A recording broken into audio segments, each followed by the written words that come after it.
जय हिंद दोस्तों, आपका स्वागत है आपका अपना चैनल एग्जाम स्टडी कॉर्नर में। और आज हम लाए हैं आपके लिए एक नए टॉपिक प्राचीन काल में झारखंड। तो आज हम देखेंगे प्राचीन काल में झारखंड से बनने वाले एमसीक्यू वन लाइनर जीके। तो आप वीडियो को पूरा देखें। तो शुरू करते हैं झारखंड जीके में प्राचीन काल के बारे में जानते हैं कि प्राचीन काल हम चार भाग में बांट देते हैं, मौर्य काल, मौर्योत्तर काल, गुप्त काल और गुप्तोत्तर काल। इस काल से बनने वाले झारखंड जीके की जो वन लाइनर जीके हैं उसको पहले जानेंगे तथा लास्ट में आप लोगों के लिए 5 प्रश्न पूछे जाएंगे, एमसीक्यू टाइप का रहेगा। यदि आप वीडियो ध्यान से देखेंगे तथा आप झारखंड जीके से तैयारी कर रहे हैं तो उसका जवाब आप लोग ज्यादा से ज्यादा देने का प्रयास करेंगे, ताकि आपका जो एग्जाम के व्यू से जो क्वेश्चन बनते हैं उसको अध्ययन करने के लिए आपको उपयोगी हो। तो शुरू करते हैं। टॉपिक है झारखंड जीके में प्राचीन काल के झारखंड में जो बनने वाले वन लाइनर प्रश्न है उसको हम देखते हैं। तो प्रश्न है कि मौर्य वंश के संस्थापक कौन थे? तो याद रखिएगा, मौर्य वंश के संस्थापक थे वो कौन थे? चंद्रगुप्त मौर्य। याद रखिएगा, चंद्रगुप्त मौर्य ने ही मौर्य वंश की स्थापना किए थे। इससे बनता है प्रश्न, इसलिए आप लोग ध्यान रखें। मौर्य काल में झारखंड का क्या महत्व था? प्रश्न यहां से स्टार्ट होता है कि मौर्य काल में झारखंड का क्या महत्व था। तो याद रखिएगा, झारखंड का महत्व है राजनीतिक, आर्थिक और सामाजिक महत्व था। क्या था? मौर्य काल में झारखंड का क्या महत्व था? राजनीतिक, आर्थिक और सामाजिक महत्व। प्रश्न आता है कि कौटिल्य के अर्थशास्त्र में झारखंड क्षेत्र को क्या कहा गया है? तो कौटिल्य के अर्थशास्त्र में झारखंड को क्या कहा गया है? याद रखिएगा, कुकुट या कुकुट देश के नाम से जाना गया है। ये भी प्रश्न में आया हुआ प्रश्न है एग्जाम में। कुकुट देश में किस प्रकार की शासन प्रणाली थी? कुकुट देश में किस प्रकार की शासन प्रणाली के बारे में बताया गया है? तो याद रखिएगा, गणतांत्रिक शासन प्रणाली। किसके बारे में बताया गया है? गणतांत्रिक शासन प्रणाली के बारे में। नेक्स्ट देख लेते हैं, आटविक नाम का पदाधिकारी किसने नियुक्त किया था? प्रश्न आता है कि आटविक नाम का पदाधिकारी झारखंड में किसने नियुक्त किया था? तो चंद्रगुप्त मौर्य ने। किसने? चंद्रगुप्त मौर्य ने। प्रश्न आता है कि आटविक जो पदाधिकारी है उसका मुख्य कार्य क्या था? तो मुख्य कार्य था जनजातियों का नियंत्रण करना। क्या था? जनजातियों का नियंत्रण करना था। इसे आप ध्यान रखेंगे, जनजातियों का नियंत्रण करना। प्रश्न अगला आता है कि कौटिल्य के अनुसार किस नदियों से हीरे प्राप्त होते थे? तो याद रखिएगा, इंद्रनावक नदियों से हीरे की प्राप्ति होती है। कौटिल्य के कथनानुसार किस नदी से हीरे की प्राप्ति होती थी? तो याद रखिएगा, इंद्रनावक नदी से हीरे की प्राप्ति होती थी। प्रश्न आता है कि इंद्रनावक किस क्षेत्र से संबंधित था? तो याद रखिएगा, इंद्रनावक जो जगह है वह है ईब और शंख नदियों का क्षेत्र। क्या है? ईब और शंख नदियों का क्षेत्र। अगला देख लेते हैं कि मौर्य काल में झारखंड से किस पशु को सेना हेतु मंगाया जाता था? याद रखिएगा, मौर्य काल में झारखंड से किस पशु को सेना हेतु मंगाया जाता था? मंगाया कर लीजिए, मंगाया जाता था। तो याद रखिएगा, हाथी को। मौर्य काल में झारखंड से किस पशु को मंगाता था? हाथी को। प्रश्न है कि अशोक के किस शिलालेख में आटविक प्रदेश का उल्लेख मिलता है? ये भी इंपॉर्टेंट है कि अशोक के किस शिलालेख में जो है वो आटविक प्रदेश का उल्लेख मिलता है। तो याद रखिएगा, 13वां शिलालेख। अशोक के जो 13वां शिलालेख है उसमें आटविक प्रदेश का उल्लेख मिलता है। प्रश्न आता है, अशोक का झारखंड की जनजातियों पर कैसा नियंत्रण था? तो अप्रत्यक्ष नियंत्रण। प्रश्न एग्जाम में आया हुआ है, इसे आप ध्यान रखेंगे कि अशोक का जो झारखंड की जनजातियों पर किस प्रकार का नियंत्रण था? तो अप्रत्यक्ष नियंत्रण था। अगला देख लेते हैं, अशोक ने बौद्ध धर्म के प्रचार हेतु किस अधिकारी को झारखंड भेजा था? ये भी प्रश्न एग्जाम में आया हुआ है कि अशोक ने बौद्ध धर्म के प्रचार हेतु किस अधिकारी को झारखंड भेजा था? तो याद रखिएगा, रक्षित को। किसको भेजा था? रक्षित को भेजा था। नेक्स्ट टॉपिक रहेगा मौर्योत्तर काल। तो आप देख लेते हैं, मौर्योत्तर काल से बनने वाले जो वन लाइनर जीके है उसको देख लेते हैं। तो मौर्योत्तर काल में झारखंड में किस प्रकार के संबंध विकसित हुए? तो विदेशी व्यापार संबंधित संबंध स्थापित हुआ था। तो मौर्योत्तर काल में झारखंड में किस प्रकार का संबंध विकसित हुआ था? विदेशी व्यापारिक संबंध। याद रखिएगा इसे। रोमन साम्राज्य के सिक्के कहां से प्राप्त हुए हैं? ये भी एग्जाम में आया हुआ प्रश्न है कि रोमन साम्राज्य के सिक्के है कहां से प्राप्त हुए हैं, तो याद रखिएगा सिंहभूम क्षेत्र से प्राप्त हुए हैं। इसलिए इसका राइट आंसर यदि पूछा जाए तो क्या हो जाएगा, रोमन साम्राज्य के सिक्के कहां से, तो सिंहभूम क्षेत्र से। सिंहभूम से मिले सिक्के किस बात की पुष्टि करते हैं, तो सिंहभूम से मिले सिक्के जो है इस बात की पुष्टि करते हैं क्या, झारखंड के विदेशी व्यापारिक संबंधों का। तो सिंहभूम से सिक्का जो प्राप्त हुआ था रोमन साम्राज्य का, इसका संबंध पुष्टि किसका करता है, झारखंड के विदेशी और व्यापारिक संबंधों का। नेक्स्ट प्रश्न देख लेते हैं, मौर्योत्तर काल से ही प्रश्न है कि इंडो सिथियन सिक्के कहां से प्राप्त हुए हैं, तो याद रखिएगा इंडो सिथियन सिक्के जो प्राप्त हुए हैं वह चाईबासा से प्राप्त हुए हैं। प्रश्न आता है कोल्हान परमंडल का मुख्यालय कहां है, तो आप लोग ध्यान रखेंगे जो कोल्हान परमंडल का मुख्यालय है वह कहां है, चाईबासा में।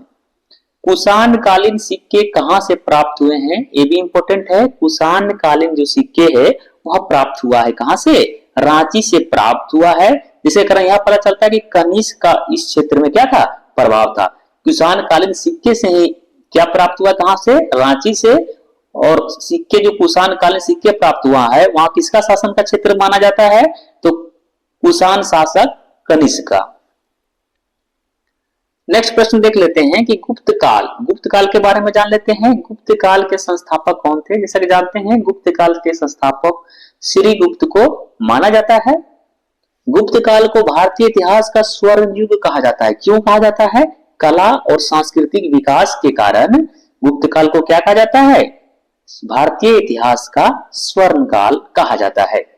गुप्तकालीन पत्थरों को काटकर निर्माण किए गए मंदिर कहां से प्राप्त हुए हैं, तो मधुही पहाड़ हजारीबाग से। ये भी प्रश्न याद रखिएगा, ये प्रश्न पीवाईक्यू है, प्रीवियस ईयर में पूछा गया प्रश्न है कि गुप्तकालीन पत्थरों को काटकर निर्माण किए गए मंदिर कहां से प्राप्त हुए हैं, मधुही पहाड़ जो कहां पे है, हजारीबाग में है। नेक्स्ट प्रश्न देख लेते हैं कि भारत का नेपोलियन किसे कहा जाता है, तो याद रखिएगा भारत का नेपोलियन समुद्रगुप्त को भी कहा जाता है। भारत का नेपोलियन किसे कहा जाता है, तो याद रखिएगा समुद्रगुप्त को। समुद्रगुप्त को भारत का नेपोलियन क्यों कहा जाता है, प्रश्न ये भी आ सकता है कि भारत का जो नेपोलियन समुद्रगुप्त को कहा जाता है वो क्यों कहा जाता है, तो याद रखिएगा उसकी व्यापक विजयों के कारण, व्यापक विजयों के कारण ही समुद्रगुप्त को क्या कहा जाता है, भारत का नेपोलियन कहा जाता है। समुद्रगुप्त के विजयों का वर्णन कहां से मिलता है, याद रखिएगा इलाहाबाद प्रशस्ति या तो प्रयाग प्रशस्ति में। जो समुद्रगुप्त के विजयों का जो वर्णन मिलता है वो कहां से, प्रयाग प्रशस्ति या तो इलाहाबाद प्रशस्ति में इसको देखने को मिलेगा। प्रश्न दिया हुआ है कि प्रयाग प्रशस्ति के लेखक कौन थे, ये भी एग्जाम में आया हुआ प्रश्न है। ये हरिसेन जो है वो प्रयाग प्रशस्ति के लेखक हैं। समुद्रगुप्त के शासनकाल में झारखंड किस क्षेत्र का हिस्सा था, प्रश्न आता है समुद्रगुप्त के जो शासनकाल था उसमें जो झारखंड है वह किस क्षेत्र का हिस्सा था, तो याद रखिएगा आटविक प्रदेश का हिस्सा था। किसका, आटविक प्रदेश। समुद्रगुप्त के शासनकाल में झारखंड जो है वो आटविक प्रदेश का हिस्सा था। समुद्रगुप्त के शासनकाल में छोटा नागपुर को किस नाम से जाना गया, तो याद रखिएगा समुद्रगुप्त के शासनकाल में छोटा नागपुर को मुरुंड देश के नाम से जाना गया था। नेक्स्ट प्रश्न देख लेते हैं, विक्रमादित्य के नाम से किसे जाना जाता है, तो याद रखिएगा विक्रमादित्य के रूप में जाना जाता है किसे, चंद्रगुप्त द्वितीय को। किसे जाना जाता है, चंद्रगुप्त द्वितीय को। अब नेक्स्ट देख लेते हैं, फाहियान किसके शासन काल में भारत आया, ये भी प्रश्न आता है। ये झारखंड जीके के साथ साथ आप यदि सामान्य ज्ञान जो पढ़ते हैं उसके लिए भी इंपॉर्टेंट है कि फाहियान जो है वह किसके काल में भारत आया था, याद रखिएगा चंद्रगुप्त द्वितीय के शासन काल में। कब आया था यदि प्रश्न पूछा जाए तो 405 ईस्वी में। फाहियान किसके काल में, चंद्रगुप्त द्वितीय के काल में। कब आया था, 405 ईस्वी। प्रश्न आता है फाहियान ने झारखंड क्षेत्र को किस नाम से संबोधित किया, तो याद रखिएगा कुकुट लाट के नाम से जाना जा गया। फाहियान ने झारखंड को किस नाम से संबोधन किया था, कुकुट लाट के नाम से।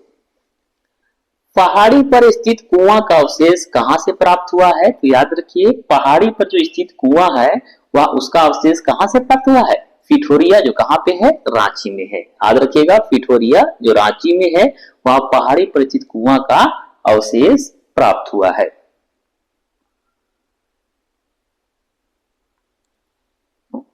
आप देख लेते हैं गुप्तोत्तर काल में, ये आ गया गुप्तोत्तर काल। आप इसको जान लीजिए गुप्तोत्तर काल, ये गुप्त काल लिखा गया है, इसको कर लीजिए गुप्तोत्तर काल। क्या हो जाएगा? गुप्तोत्तर काल के बारे में जान लेते हैं। गुप्तोत्तर काल में गौड़, जो आज वर्तमान में क्या है, पश्चिम बंगाल है, उसका प्रतापी शासक कौन था? याद रखिएगा शशांक है। तो झारखंड में शशांक के बारे में भी आप लोग जान लीजिए कि गुप्तोत्तर काल में जो गौड़, जो वर्तमान में क्या है, पश्चिम बंगाल है, उसका प्रतापी शासक कौन था? तो शशांक था। शशांक का साम्राज्य किन क्षेत्रों तक फैला था? तो याद रखिए शशांक का जो साम्राज्य था वह झारखंड, उड़ीसा और पश्चिम बंगाल तक फैला हुआ था। शशांक ने अपनी राजधानी कहां बनाई थी? तो याद रखिएगा कर्ण सुवर्ण। कहां पे? कर्ण सुवर्ण। इसे अभी वर्तमान में क्या जाना जाता है? मुर्शिदाबाद, जो कहां पे है? पश्चिम बंगाल में है। प्रश्न आता है शशांक ने अपनी राजधानी कहां बनाई थी? तो कर्ण सुवर्ण, जिसे वर्तमान में किस नाम से जाना जाता है? मुर्शिदाबाद, जो कहां पे है? पश्चिम बंगाल में है। नेक्स्ट प्रश्न है कि प्राचीन काल में वह शासक कौन था जिसकी राजधानी झारखंड में था? तो प्राचीन काल में वह शासक कौन था जिसने राजधानी झारखंड में था, जिसकी राजधानी? तो वह शासक कौन था? शशांक। उसने राजधानी कहां बनाया था? संथाल परगना का बड़ा बाजार। ये भी प्रश्न आता है, इसे ध्यान रखिएगा कि प्राचीन काल में वह शासक कौन था जिसकी राजधानी झारखंड में था। तो प्रश्न आएगा, इसका आंसर क्या हो जाएगा? शशांक। प्रश्न पूछा जाए कि उसकी राजधानी झारखंड में कहां था, तो हो जाएगा संथाल परगना का बड़ा बाजार। क्या हो जाएगा? संथाल परगना का बड़ा बाजार। प्रश्न आता है शशांक किस धर्म का अनुयायी था? तो याद रखिएगा शैव धर्म का। प्रश्न ये भी आता है शशांक ने झारखंड में किस प्रकार के मंदिरों का निर्माण कराया? तो वह शैव धर्म का अनुयायी था, इसीलिए उसने शिव मंदिरों का निर्माण कराया था। इसलिए याद रखिएगा शिव मंदिरों का। शशांक ने किस धर्म के मंदिरों का निर्माण कराया? शिव मंदिर का निर्माण करवाया था। प्रश्न है शशांक की बौद्ध विरोधी नीति का उल्लेख किसने किया था? शशांक जो था वो बिल्कुल क्या था? बौद्ध विरोधी था। क्या था? बौद्ध धर्म के विरोधी था शशांक। इसका जो उल्लेख जो करने वाले थे वो कौन थे? ह्वेन-सांग। प्रश्न देख लेते हैं कि शशांक के काल में झारखंड में किस धर्म का प्रभाव बढ़ा? तो याद रखिएगा हिंदू धर्म का। शशांक ने ही हिंदू धर्म को बढ़ावा दिया था, इसलिए इसका जो प्रश्न आता है शशांक काल में झारखंड में किस धर्म का जो प्रभाव हुआ वो बढ़ा था? तो हिंदू धर्म का। वर्धन वंश, जिसे पुष्पभूति वंश के भी नाम से जाना जाता है, वर्धन वंश या पुष्पभूति वंश का सबसे शक्तिशाली शासक कौन था? तो याद रखिएगा हर्षवर्धन। राइट आंसर हो जाएगा हर्षवर्धन। इसका प्रश्न आता है वर्धन, जिसे पुष्पभूति वंश भी कहा जाता है, उसका सबसे शक्तिशाली शासक कौन था? वो था कौन? हर्षवर्धन। वीडियो आपको यदि अच्छा लगा है तो लाइक कर दीजिए और दोस्तों के साथ शेयर भी कर दीजिए तथा मेरे चैनल पे पहली बार आए हैं तो एग्जाम स्टडी कॉर्नर को सब्सक्राइब भी कर लीजिए।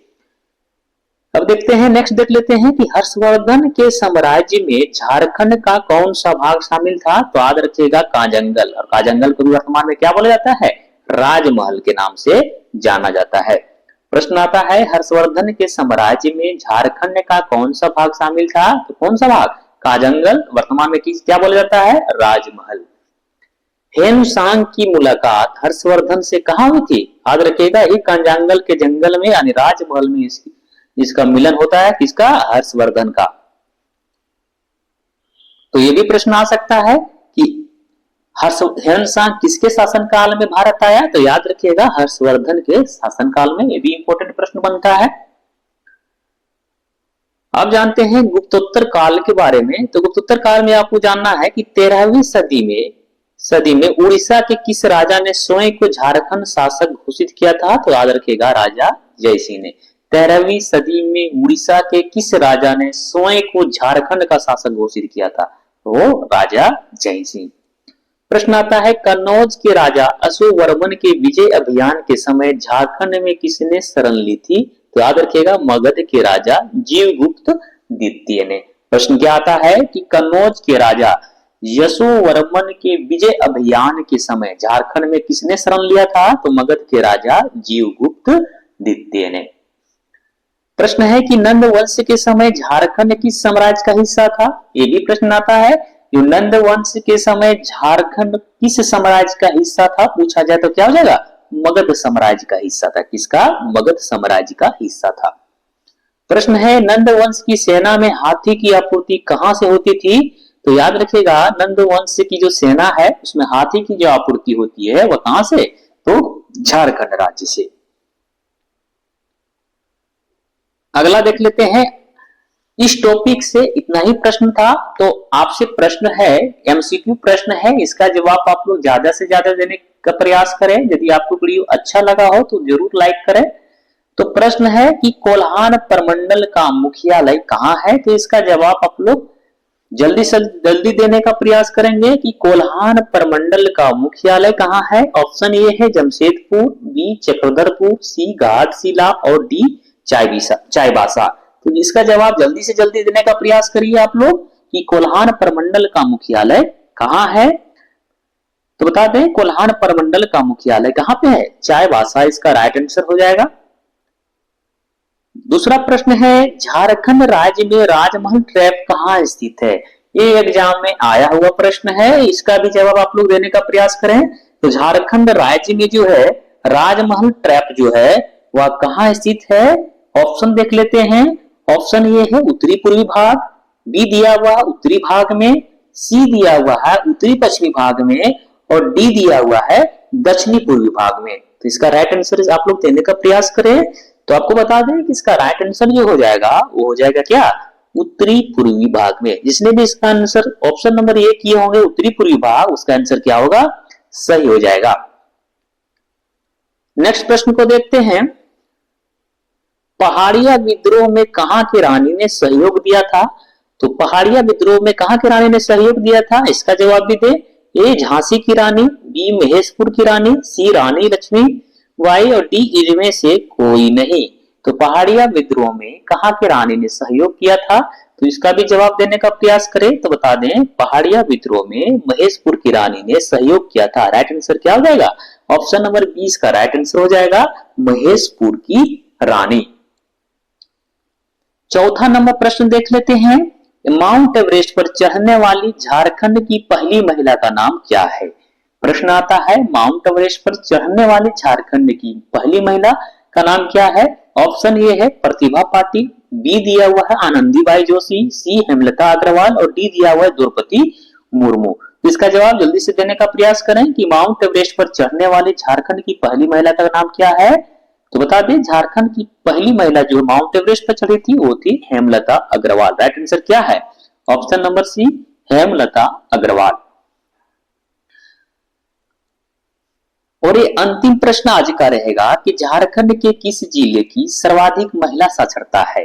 तो बताइए जल्दी से, झारखंड के किस जिले की सर्वाधिक महिला साक्षरता है। तो ऑप्शन ए है रामगढ़, बी जामताड़ा, सी देवघर और डी रांची। तो इसका भी जवाब जल्दी से आप लोग दीजिए कि झारखंड के किस जिले की सर्वाधिक महिला साक्षरता है। तो याद रखिएगा ऑप्शन नंबर 20 का राइट आंसर हो जाएगा। रांची जो है झारखंड में महिला साक्षरता में सबसे आगे है, इसलिए राइट आंसर क्या हो जाएगा, ऑप्शन नंबर डी। तो आपने इस 5 एमसीक्यू में कितने प्रश्नों का सही जवाब दे पाए हैं, ईमानदारी का जवाब कमेंट में बताइए। यदि वीडियो अच्छा लगा हो तो लाइक करिए तथा एग्जाम स्टडी कॉर्नर में आप पहली बार आए हैं तो चैनल को सब्सक्राइब करके बेल आइकन को ऑन भी कर लीजिए ताकि आपको इस प्रकार से नोटिफिकेशन आपको सबसे पहले प्राप्त हो। चलिए मिलते हैं आपको नेक्स्ट टॉपिक में, तब तक के लिए धन्यवाद।